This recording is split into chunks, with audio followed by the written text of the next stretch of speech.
You're standing in an aisle, holding a product labeled all natural or eco-friendly, and you feel that nagging skepticism. You want to believe you're making a positive impact, but in a market saturated with green claims, it's hard to separate genuine commitment from marketing. This uncertainty is the result of greenwashing. It occurs when a company expends more resources on marketing its environmental credentials than on implementing actual green practices. This over-reliance on slogans without substantiation dilutes the meaning of sustainability and erodes consumer trust. To counter this, we are going to build a verifiable, four-part eco-friendly brand narrative framework. This structure moves beyond slogans to tell a story rooted in demonstrable truth. To start, you must document your company's entire ecological and ethical journey. Conscious consumers today check for evidence that a brand's practices align with their personal values.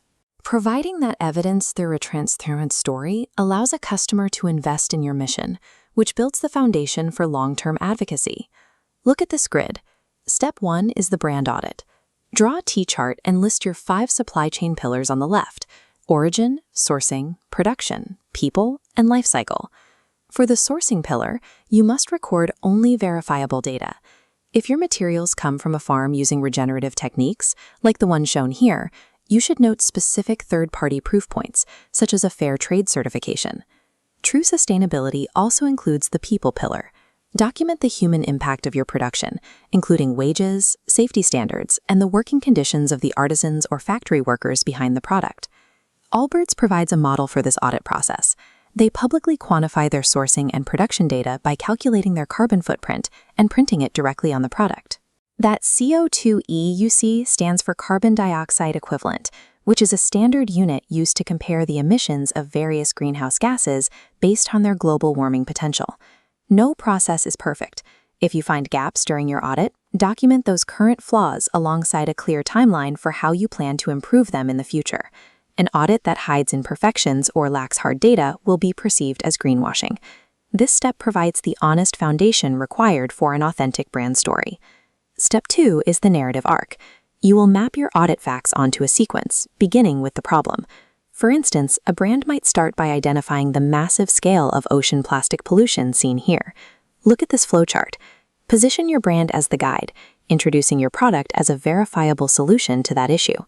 The arc concludes with the result, demonstrating how the purchase yields a measurable benefit, such as reducing emissions or restoring ecosystems. Patagonia uses this arc to drive their Worn Wear program, which focuses on the entire life cycle of their apparel.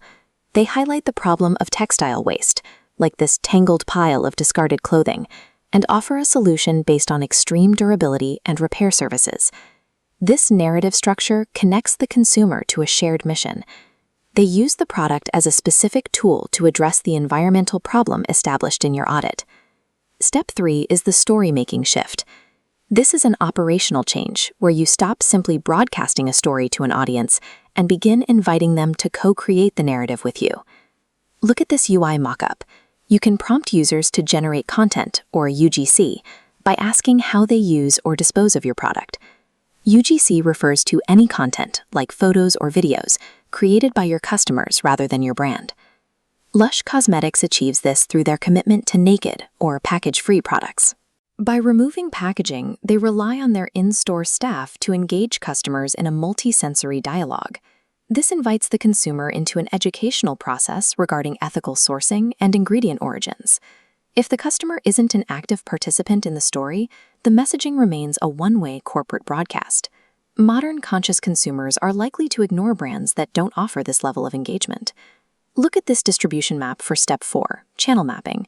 Break your story apart and assign each element effectively. Your primary website should house the dense, verifiable data, providing deep dives into material science and third-party certifications. Your physical packaging is also a direct narrative channel that reaches the customer at the moment they interact with the product. Notice how this scan works. By placing a QR code on a shipping box, you deliver specific recycling instructions directly to the customer's phone. Precise channel mapping ensures the consumer encounters the specific evidence they need at their exact point of interaction with the brand. Looking at the completed framework, you now have the tools to execute: an audit, a narrative arc, an engagement plan, and a channel map. To measure your success, Track quantitative metrics. Look for a correlation between high engagement with your sustainability reports and higher customer conversion rates. You should also monitor qualitative resonance. Use social listening to see if your customers are independently repeating your brand's core mission in their own social media posts.